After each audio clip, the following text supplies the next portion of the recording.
Guys, this is Mr. Joshy J, and this is your preview to the Formula 1 Austrian Grand Prix.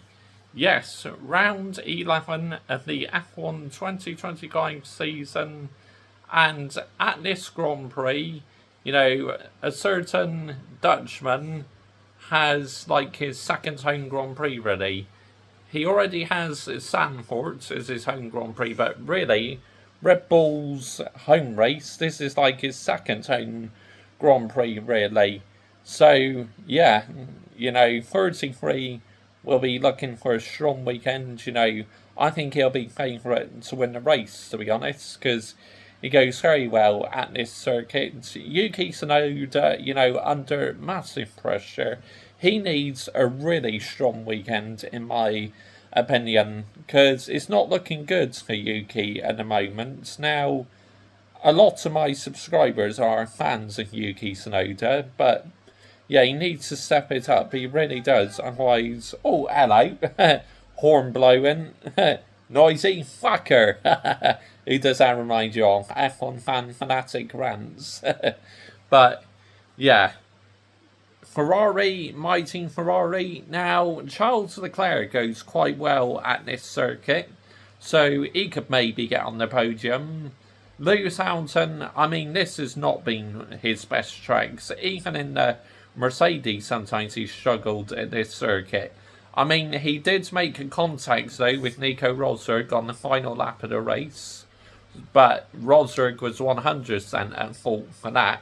So, yeah, I'll never forget that moment. And who could forget the moment between 33 and Lando last year, where they both made contact, Lando trying dive bombs, and that was too eager and got it horribly wrong. But 33 was at fault for taking Lando out of the race. And McLaren as well.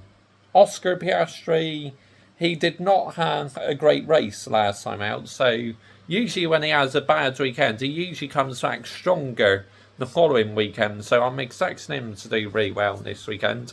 Lando Norris, now, how will he be feeling? What will his mindset be after making contact with Oscar Piastri last race? Because mentally, that would have destroyed him, so he needs to try and put it past him and do a good job this weekend. Mercedes, now, they had a very good Canadian Grand Prix. Obviously, they won here last season, after 33 and Lando Norris made contact with each other. So, yeah, Mercedes are looking to carry on where they left off in Canada. A brilliant 1-3 they had. Alpine, now, you never know what to expect from Alpine, do you? Pierre Gasly does do a good job, but he was shocking in Canada. He needs to bounce back, he really does. And Colapinto, now he was better in Canada, so hopefully that will build his confidence up a little bit. Aston Martin, now Fernando Alonso has definitely been getting back to his old self recently. And Daddy Boy's Lance Stroll, not expecting much from him, to be honest. Racing Bulls, now, they had a very poor Canadian Grand Prix. Liam Lawson, he needs to start showing some fight, otherwise he will lose his seat. And Isaac Hadjar, oh my goodness me, shambolic in Canada. Literally impeded Charles Leclerc, impeded Carlos Sainz, shocking.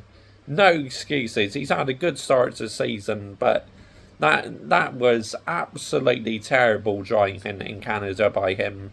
He needs to bounce back this weekend. Kick Sauber, Nico Hulkenberg. After scoring points 2 races in a row, he'll be looking for some more points. And Gabriel Bortoleto will be looking for a solid weekend. Haas, Ollie Behrman, my other favourite driver. Now, qualifying is a bit of a weakness for him, but in the races he does very well. Ocon, well, you don't know what to expect from Ocon, do you? Sometimes he can be good, and sometimes he can be terrible. And finally, well, here, a Williams HQ, we need to improve massively.